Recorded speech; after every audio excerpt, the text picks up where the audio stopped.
bagi santri yang memiliki alergi itu ada penanganan tersendiri atau disamaratakan ya, Pak?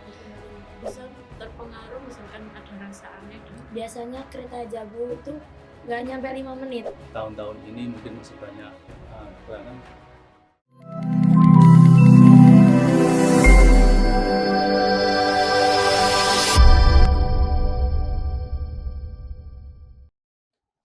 Halo teman-teman semuanya, kembali lagi bersama aku Risma Talita menjadi host di Poka Podcast SMK. Pada kali ini kita kedatangan tamu dari unit Jasa Boga dengan Ibu.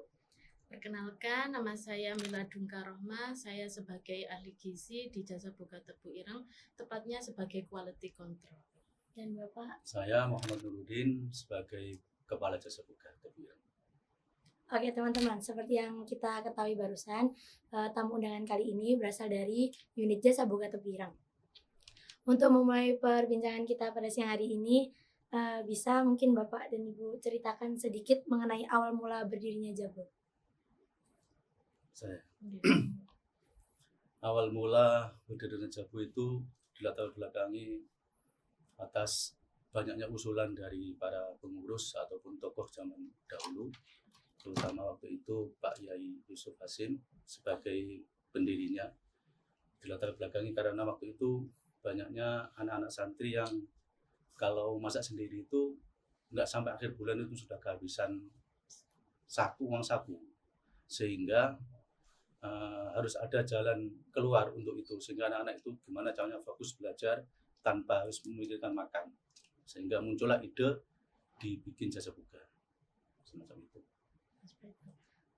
Kalau untuk pembagian tugas yang ada di Jasa Boga itu ada apa aja? Oke. Jadi sebelumnya saya mau menjelaskan dulu bahwasanya di Jasa Boga Tebu Ireng ini untuk yang sekarang ini kita masaknya dibagi menjadi 3 tempat. Ada di Jasa Boga Tebu Ireng Pusat, kemudian ada juga di Jasa Boga Kesamben untuk Pondok Putri, kemudian ada juga di Jombok. Nah, di Jombok itu di sana kita baru ada tempat pemasakan untuk nasi aja. Jadi belum melakukan pemasakan secara optimal seperti di pusat ataupun di Kesamben, dan sekarang juga sudah tahap pembangunan, jadi tinggal finishing aja.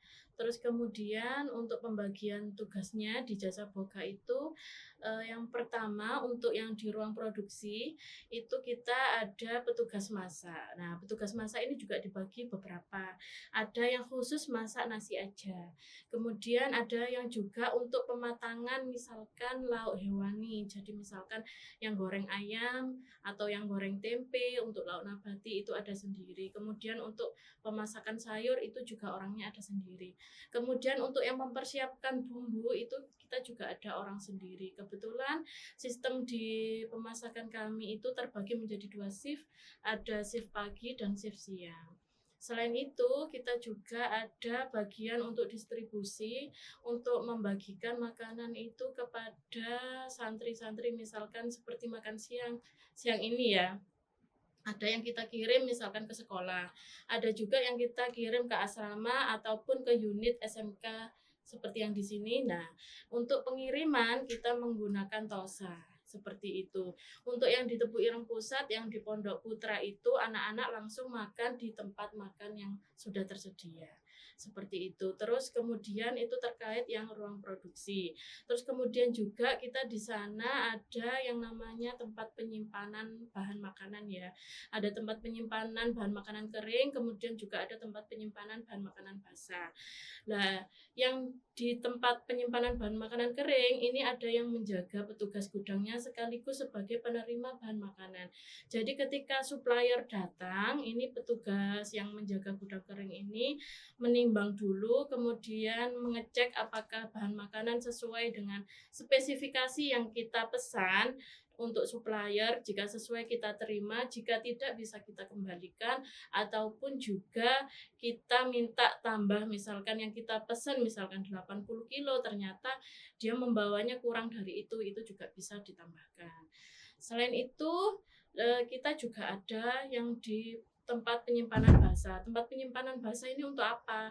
Kita itu untuk menyimpan misalkan ayam yang datang misalkan pagi, kita mau ukep di siang hari. Kemudian ayam itu kita simpan dulu di freezer atau di showcase, kemudian kita masak sore harinya. Terus kemudian di sana juga ada petugas belanja. Nah, petugas belanja ini yang sangat menentukan ya. Jadi misalkan pemesanan kita sudah ada nilisnya. Terus kemudian beliau itu yang memastikan bahwasanya bahan makanan itu sudah tersedia lengkap atau belum sesuai yang dibutuhkan untuk saat itu juga. Terus juga setiap tempat di Jasa Boga di Kesamben ataupun di pusat kita ada ahli gizinya masing-masing selain saya. Jadi saya hanya quality control yang membawahi 3 unit tersebut. Nah, apa sih sebenarnya tugas quality control itu? Ya, salah satunya juga setiap makanan yang sudah jadi itu harus diicipi dulu oleh ahli gizi, memastikan apakah rasanya itu sudah sesuai dengan yang kita harapkan atau belum. Kurang lebih seperti itu, juga memastikan makanan itu aman untuk dimakan para santri. Kurang lebih seperti itu.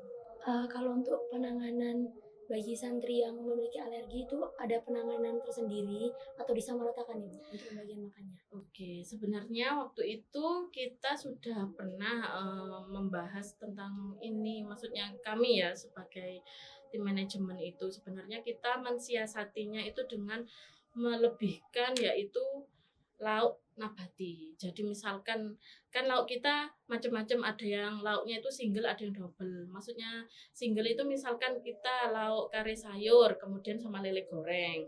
Otomatis kan nggak ada lauk nabatinya. Nah itu kita lebihkan tahu atau tempe. Dan sebelumnya pun dari petugas distribusi kita di setiap unit itu biasanya sudah lapor kepada yang masak bahwasanya di unit ini ada anak alergi, dia nggak bisa nih makan lele, minta disediakan lauk yang lain. Jadi sudah seperti itu. Dan sekarang kebetulan Gus Gofar juga menyuruh kepada Pak Nurdin untuk mempersiapkan menu yang baru untuk anak-anak supaya nggak mendapatkan tahu atau tempe saja. Jadi kalau misalkan dia ada alergi lele atau alergi pindang mungkin ya, jadi akan kita bikinkan menu khusus. Dan ini juga membutuhkan beberapa waktu karena kita juga membutuhkan dari setiap unit pelaporannya data bahwa asalnya anak ini tuh sebenarnya alergi apa saja. Kalau menurut ilmunya dari ahli gizi itu penanganan terhadap anak alergi itu kan anak alergi itu macam-macam ya. Belum tentu dia misalkan alergi ayam, dia belum tentu alergi seafood. Tapi kalau anak yang biasanya alergi seafood, biasanya juga alergi ayam, telur, dan juga unggas lainnya. Nah, biasanya hanya yang bisa kita gantikan itu dengan lauk daging.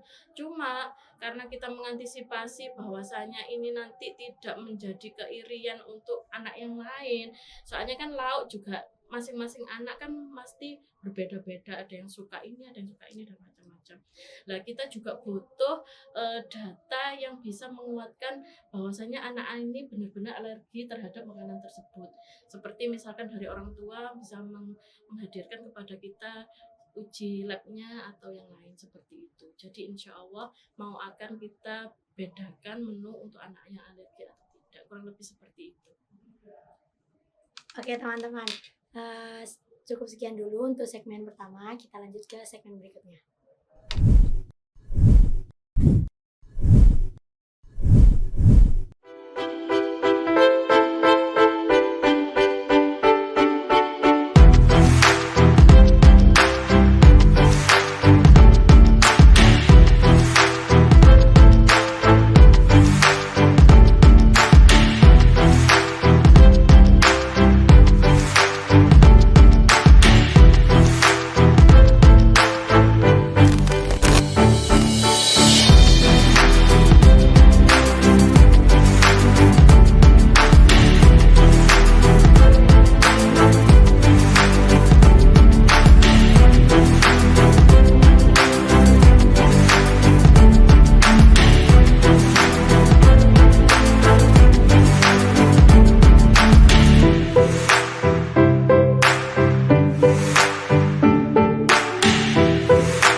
Halo teman-teman, kembali lagi di segmen kedua di Poka.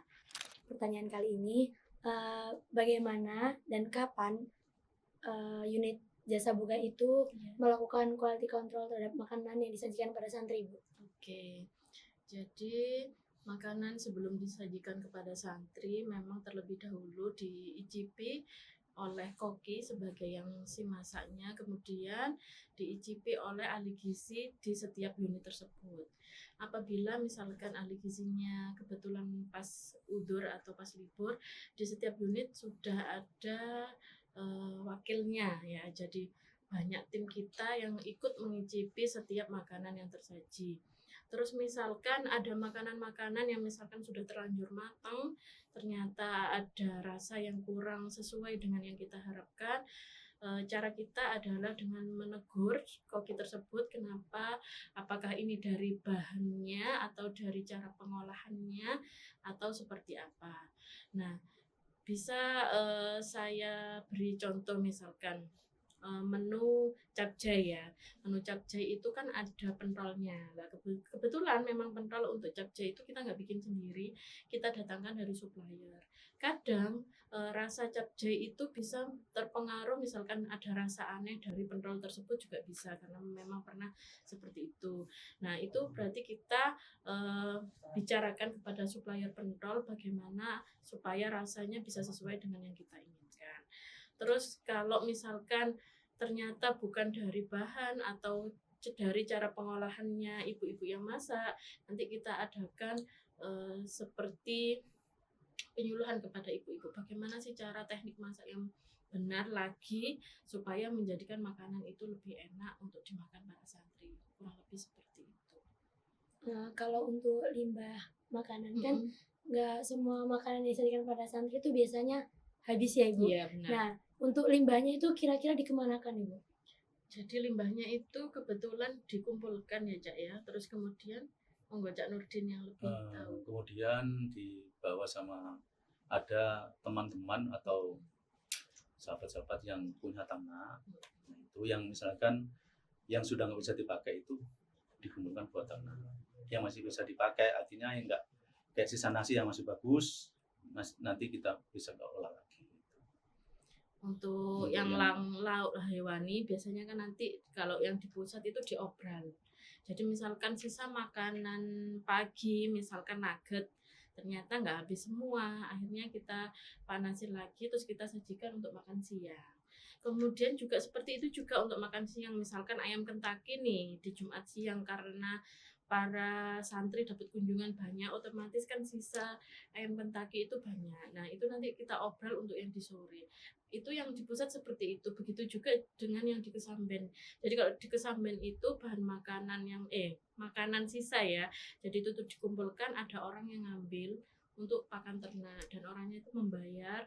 Nah, itu dijadikan untuk kasnya Jabo, kurang lebih seperti itu. Untuk sisa makanan yang matang yang masih layak untuk dikonsumsi tetap nanti kita kasihkan kepada santri lagi. Oke, sebelum ke pertanyaan terakhir nih, Bu. Iya.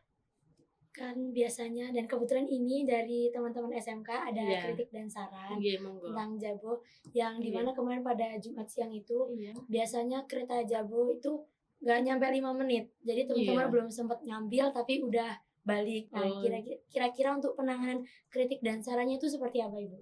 Jadi memang sebelum ada kritik dan saran, kebetulan saya sebagai quality control, memang saya mendengar dari anak-anak lewat kuesioner yang kami bagikan. Memang kebanyakan anak-anak itu memberi masukan kepada kami bahwasanya kalau pagi itu datangnya kadang kesiangan atau juga datangnya terlalu cepat kan seperti itu. Terus kadang yang ditulis sama anak-anak sih kalau misalkan Jabo datang terus ternyata yang makan itu sedikit, belum makan semuanya. Mungkin kalau saya memahami mungkin karena anak-anak juga banyak kegiatan kan masing-masing individu nggak sama. Nah ini memang masukan dari saya itu bahwasanya sekarang di jamnya di SMK nanti kita tepatkan jamnya. Jadi misalkan makan pagi, memang di sini misalkan bisa jam 6:10 sampai jam 6:40. Nah, nanti untuk siang misalkan memang rate-nya di sini jam 1:10 bisa jam 1:40 40. Nah, nanti kita sosialisasikan lagi supaya juga biar sama-sama enaknya. Perlu disosialisasikan supaya apa? Supaya anak-anak juga bisa tertib ya. Bahwasanya ada jam makan yang harus ditaati juga, bahwasanya kalau sudah datang di jam tersebut silahkan makan semuanya. Ketika melewati jam tersebut, misalkan anak-anak belum makan, ya memang karena mereka tidak bisa datang sesuai jam yang sudah ditentukan. Nanti akan kita perbaiki supaya bisa jamnya itu sesuai dengan yang seharusnya. Misalkan ada keterlambatan pun nanti bisa dari pihak Jabu mengkonfirmasi ke pihak sekolah biar anak-anak juga nggak menunggu lama dan tidak mengganggu kegiatan daripada yang ada di pondok seperti itu. Oke, untuk pertanyaan terakhir nih, Iya. harapan untuk kedepannya tuh gimana untuk Jabu ini? Tentunya harapannya harus lebih baik lagi, dan lebih baik itu secara menu, kualitas menu maupun secara pelayanan. Yang dirasa mungkin tahun-tahun ini mungkin masih banyak kekurangan karena memang kita banyak perkembangannya juga Jabu itu sekarang, sehingga banyak sesuatu yang baru kita sesuaikan. Contohnya kayak misalkan buka Jabu yang di mana di Jombok maupun sama buka yang di Samben itu kan sebenarnya kan Jabu itu terpusat jadi satu. Jadi tugas kita itu meskipun satu Jabu, tapi untuk semua yang ada di unit Yayasan Hasyim Asy'ari itu.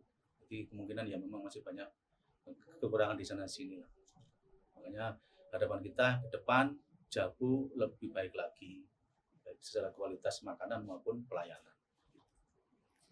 Oke teman-teman, jadi sekian perbincangan kita mengenai jasa boga di Pesantren Tebirang.